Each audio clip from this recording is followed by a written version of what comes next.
Coming up, recovering from Hurricane Ida. The destruction is worse than what Katrina did 16 years ago for tribes there. Plus, our own native nerd joins us to talk Hollywood. We'll catch up with Vincent Schilling. I'm Patty Thalohungva. Join us for those interviews plus headlines from Indian Country Today. Arizona PBS is proud to support Indian Country Today. For 6 decades, we've provided television programs and now digital content.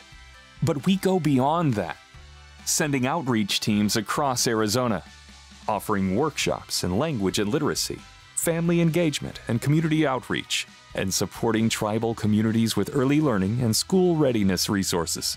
Join us at azpbs.org.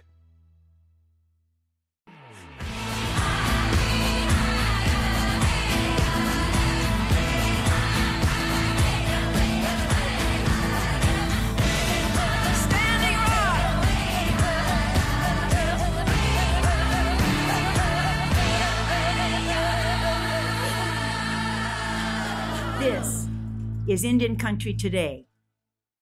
Esquili, yes, thank you for joining us. I'm Patty Thalohungva. Some of the communities appear to be bombed out. That's how one tribal leader is describing the damage done by Hurricane Ida. August Crapel, principal chief of the United Homa Nation, says the damage is worse than Hurricane Katrina, and his people are devastated. Homa citizens who reside in the impacted area are being asked to fill out the disaster assistance form to list what they need replaced. Another tribe impacted is the Mississippi Band of Choctaw Indians. Leaders activated the Emergency Operations Center and, in an email to Indian Country Today, said they are providing shelter to those who are in the affected areas and have more emergency resources standing by. Ida is one of the most powerful hurricanes ever to hit the U.S. mainland. Minnesota's Court of Appeals is affirming a decision to issue a water quality certification for Enbridge Energy's Line 3 pipeline. This is the latest setback for opponents who are trying to stop the project as it nears completion. The appeals court ruled in favor of the state's Pollution Control Agency, which certified last year the project meets state and federal clean water standards. This certification is clearing the way for the Army Corps of Engineers to issue the remaining federal permit for the pipeline replacement. Tribal groups fighting the project argue spills from the pipeline will pollute waters where Native Americans harvest wild rice. In one of the last legal challenges available to them, opponents are fighting the remaining permit in federal court. However, last week, Minnesota's Supreme Court declined to hear a challenge to the decision. Surges in COVID-19 cases are hammering Hawaii and the native population. The Delta variant is sweeping across islands that have seen a rise in tourism. The governor is now urging tourists to stay away. And in an effort to address vaccine hesitancy, a public service campaign aimed at Native Hawaiians is being launched. The campaign is reminding them of the smallpox outbreak in the 1800s. Back then, the kingdom's rulers pushed people to get vaccinated. That's the message they are reminding people in this campaign. And the governor is urging everyone to pause their travel plans. It is a risky time to be traveling right now. I did ask everyone, residents and visitors alike, to reduce travel to Hawaii to essential business activities only.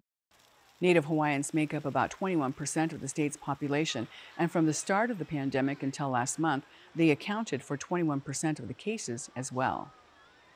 A new Oklahoma law is requiring school districts to ask students for their tribal affiliation. The idea is meant to better target federal funds meant for Native children who attend school. The bill helps to start collecting information and will be added to things like grade level, date of birth, and attendance.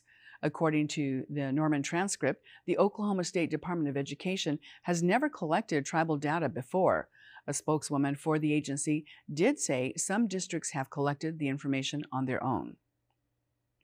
TV Guide is placing 3 Native TV series in its top 100 best shows.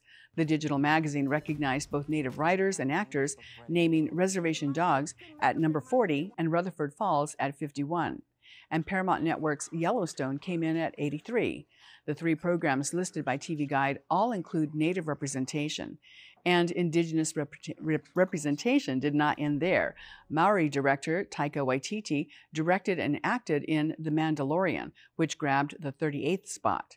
To read more about this story, check out our website, IndianCountryToday.com, and search for the headline, TV Guide names 3 Native programs to top 100 best shows. Well, Kyrie Irving is now a citizen of the Standing Rock Sioux tribe. According to KFYR, Irving had his enrollment application approved by the tribal council at its headquarters in Fort Yates, North Dakota. In recent years, the NBA star has worked on connecting with his tribe. Irving's mother, Elizabeth Larson, died when he was just 4 years old, and she was a tribal descendant. Irving traveled to South Dakota recently and surprised students at the Red Cloud Indian School and the Pine Ridge High School. He made his first visit to Standing Rock in 2018, where he received the Lakota name Little Mountain. And those are the headlines from Indian Country Today. I'm Patty Thalahungva. When we come back, we'll check in with the Principal Chief of the United Homa Nation in Louisiana. We'll find out what damage Hurricane Ida has left and how the tribe is dealing with the cleanup.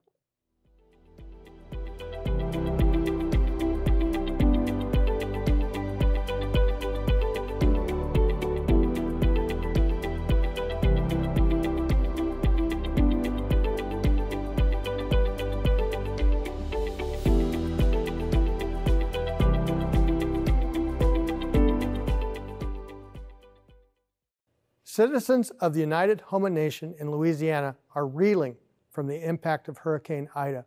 Besides causing power outage, really devastation for homes and evacuations, even now, even more rain is expected. There still isn't internet access.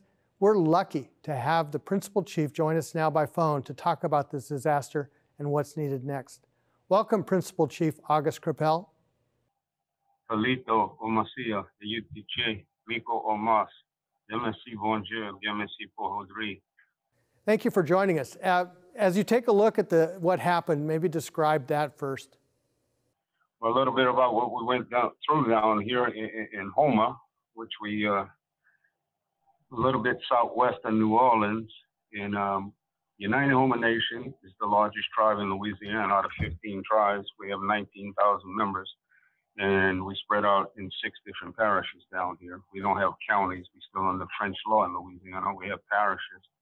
And all 6 of our parishes are along the Gulf Coast. And all 6 of our parishes got hit from Hurricane Ida. And, we had sustained winds of 150 miles an hour for over 12 hours. And much of our community along the Gulf is wiped out. It looked like, a bomb came in and just destroyed everything. A lot of there's some areas we still unable to get into. And we're still trying to work our way through there. And my profession, I'm a firefighter for 40 years. And, some of these areas I have never seen this much, destruction and disaster, since I've been a firefighter. And, some areas we still unable to get into, and from pictures we've seen from the air and stuff from people that were sending to me, like I said again, it looked like a bomb came in and just wiped everything out. We still have people we unaccounted for. We still trying to contact our citizens, and but it's just hard as the chief, to see this much disaster and the pain that, my people are going through. And there's hardly anything we can do, but, and help them out as much as we can, myself and our tribal council. What's the best way for people elsewhere to help?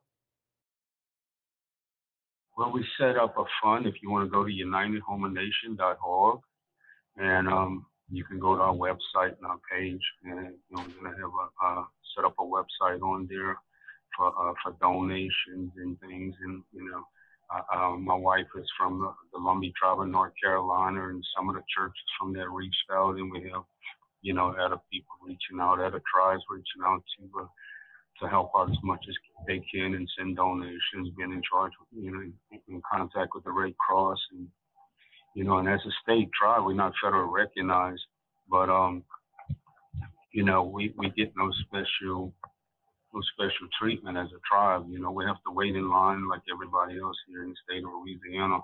And most of the time we get more done by, you know, other Native communities coming together and helping us out and us doing it on our own and the help we get from the state here. Let me ask, with 19,000 tribal citizens, how do you get word about who's safe and what help they need? Well, we you know, before the hurricane and stuff, we sent out messages to people that we had contact information on, and we did social media, and you know, I put a message out there, you know, for our people. The best thing for them to do is, you know, to evacuate. But you know, we a poor community, and a lot of our people can't afford to evacuate. You know, we try to get them out as much as possible. But, you know, it takes several $100 for people to move. And, you know, sometimes they go and they don't know if they're going to be back in a day or two. But down here right now, you know, it can be weeks or months before some people can get back to where they used to live. Even if they still have a house, like I said, there's some areas that we were unable to reach because we still can't get there. Let me ask you what it was like for yourself to go through this. Well, you know, I as a firefighter for 40 years, you know, I rode out many hurricanes and things, and you know, just you know, it was the 16th year anniversary of Katrina when this hurricane came in, and you know, it brought back memories and things. You know, I worked 24-hour shift for Katrina, and I'm already on my 6th day at work, and don't know, you know, how long I'll be here, or because they you know, they don't know when the power will come back on in some areas. They hope in a week. You know, some areas might not get power for months, you know, and because it's just a disaster here. I know it's too early to talk about climate change, but this is something that you've had to face already in lots of different ways. Is there fears that things are getting worse in that sense?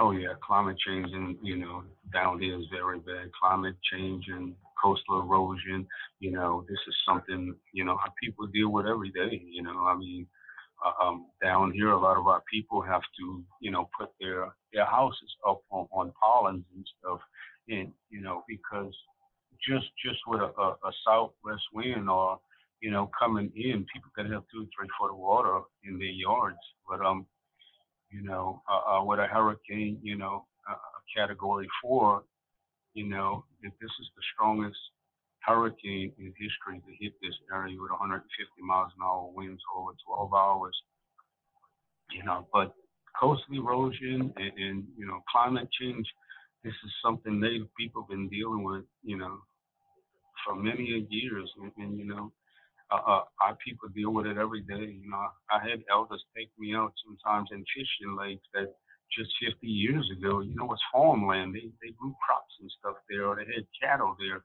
And now there's 6 to 8 foot of water in some of these areas where you fish at, you know. Well, I guess that will really factor in when the rebuilding starts, is to think about what can last through, I hate to say it, but 150-mile-an-hour winds. Right. Yeah, like I said, you know, if they even have something to rebuild, you know, because our people, you know, they ask, well, why you live there, you know? So it's like they're asking in return, well, why you live where you live? This is where my parents grew up. This is where my grandparents grew up, you know? This is the area we knew, you know? Some of our people can go out in the backyard with a fishing pole and catch dinner, you know? But this is just the lifestyle they grew up in. Some of them are going to go back and rebuild, and some is going to move other places, you know. Going back to the Katrina thing, you know, I tell people, you know, some people moved away and some people came back and rebuilt, you know. But some people still never got over this, you know, emotionally and mentally, you know.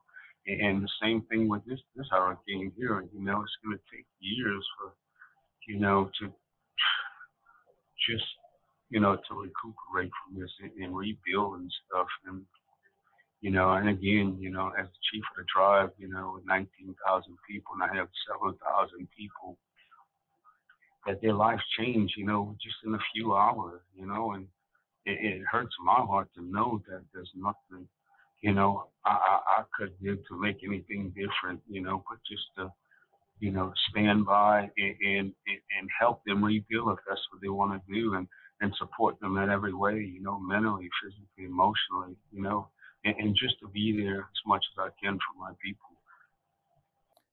As you say, rebuilding is going to take some time. What's the most immediate need? What's needed right now? The most immediate need, what I talk to Red Cross and stuff, is, some of the people that just have roof damage. We need, like, tarps and stuff to cover the roof so the houses don't get worse. We need fresh drinking water. They don't have no kind of water supplies. The electricity's out. Whenever a gas station opens in certain areas, you got like a 2-hour wait for people trying to get gas. And this is another thing why we tell our people, to get out. You hate to leave because you don't know what you're coming back to, but you could always replace what's tore up. You can't replace your life. But some of our people, on oxygen and need electricity. Some of these areas are going to be out of electricity for a very long time. That's why we have to go out and rescue our people that needs this after they decide to stay, And as a firefighter, that's my job, for us to go out, and help out as many people as we can, For Katrina, I remember I worked 22 days and my house had a tree through the roof, but I couldn't go take care of mine because, we all have a calling in life, and God called me to be a firefighter, to help out other people, and I've been in office 3 years, and that was my desire, to help out other people. That's why I ran for the position, and but we have a tribal office that's 400 Monarch Drive in Houma, and we had some roof damage to the building, but we have a big parking lot, and this is where we're working out of to try to get out to our tribal citizens. Chief, I know you have a lot to do, so thank you so much for joining us. Any last thoughts on, again, reminding people what they can do to help? It's very busy times right now, and it's very hard to see, again, how our people's lives change within just a few hours. But and also, as a native pastor, we put it all in God's hands. We thank Him for the ones, the lives that He saved down here, and I just have to, turn to Him every day, for my strength to lead my people and do the job we do, and again, thank you and all the listeners, for your concerns and your prayers, and just go to unitedhomanation.org, and even if you're just sending us prayers, we appreciate it. And once we get power back here, we can get out to and get some of the areas clean. We can get out into more of the communities and things. But again, I just want to say thank you for letting us, get our story out there. Thank you, Chief, and take care. Thank you. Y'all be blessed. And we'll be right back.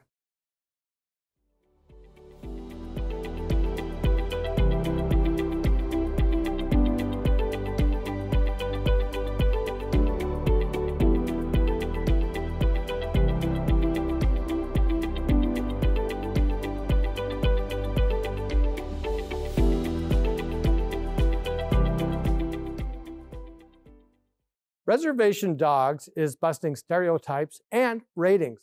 Vincent Schilling is ICT's associate editor, and he's been following the story. Welcome, Vincent. Hey, Mark. Thanks for having me. So let's get a little background on how Reservation Dogs came to be. Well, it begins with a long-standing relationship between Sterling Harjo and Taika Waititi. Sterling Harjo, of course, has been doing a lot of work in the media world of things. It's part of 1491s for a long time. Taika Waititi is a producer who's been doing a lot of indigenous-based content. He got Oscar for best screenwriting in Jojo Rabbit. And one thing he said was, he wants to reach out to the indigenous communities, and he's made good on that promise. And Sterling Harjo is one of these directors he's worked with, and there's other things he's been doing as well. So Sterling had a great idea about representing youth in Oklahoma on the res, and audiences are loving it. And mentioning audiences loving it, I have two questions on that. Is one, last night I tried to watch it on the app, and I kept getting the circle, and I never did connect. And I'm wondering if that is because there are a lot of people watching it. And then second, what's kind of been the reaction you're hearing from people? That's probably the reason. I've heard that actually. A lot of people are trying to watch, and it's, from what I've been seeing, in terms of response, is, a lot of memes and a lot of fun comments about, sitting with my wife now watching this, and, we're having a great time watching Reservation Dogs, and wow, it's great to see this representation of Indian country.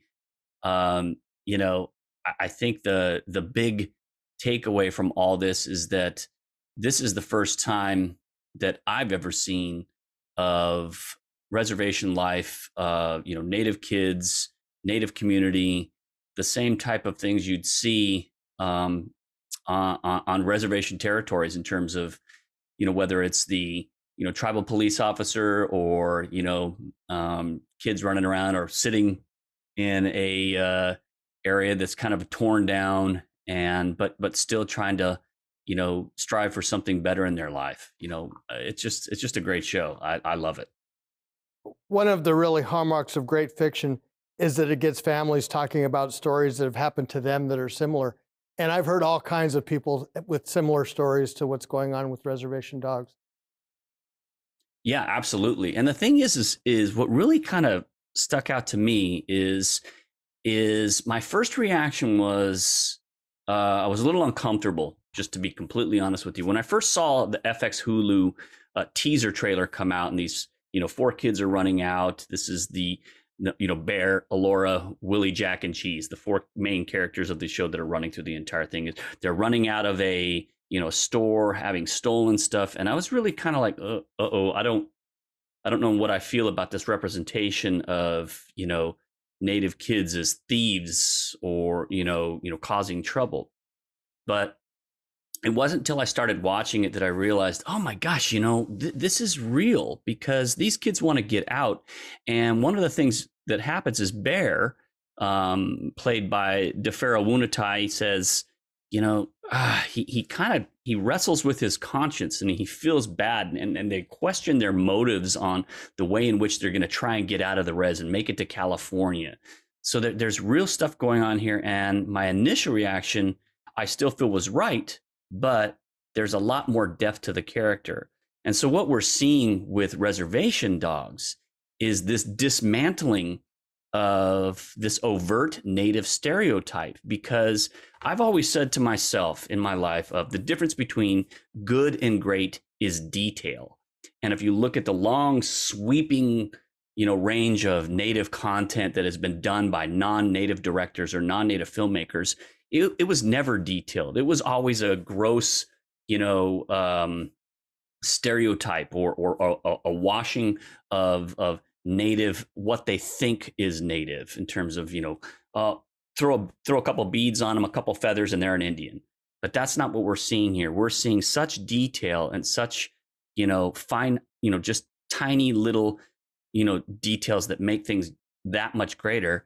And I think that's what really lends itself to, removing those stereotypes and learning that, wow, Native people are much more complex that film and TV viewers are used to. It's complexity. Well, and that complexity is wonderful, and especially the idea of moral ambiguity and coming to terms with that. I also want to ask you about one of the details that I think is extraordinary, is the sweeping nature of this production. And I'm not just talking about the writer's room and the directors, but people who are producing goods for the show, people who are doing all these other ancillary functions that make up this production. Mm. Yeah, I mean, look at the writer's room, and this has got an all Native writer's room. And you look at, you know, the biggest thing I keep reading into, and you know, because I've talked to some of the people who are involved with the project, as well as done my own research, and it's really incredible that Sterling Harjo has done so much, and Taika Waititi have done so much to bring together Native voices and Native cast members, Native crew members, Native writers.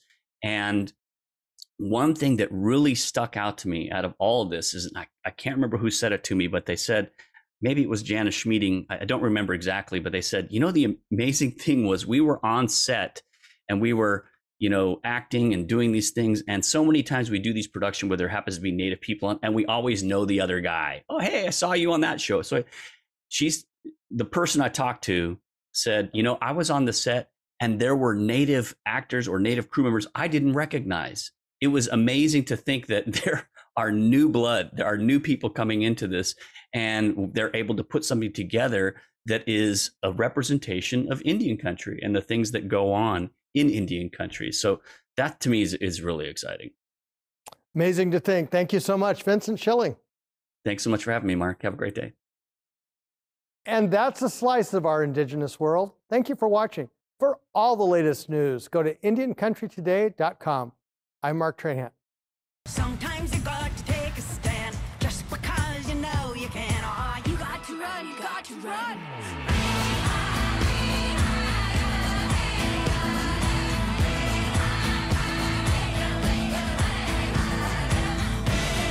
Standing Rock.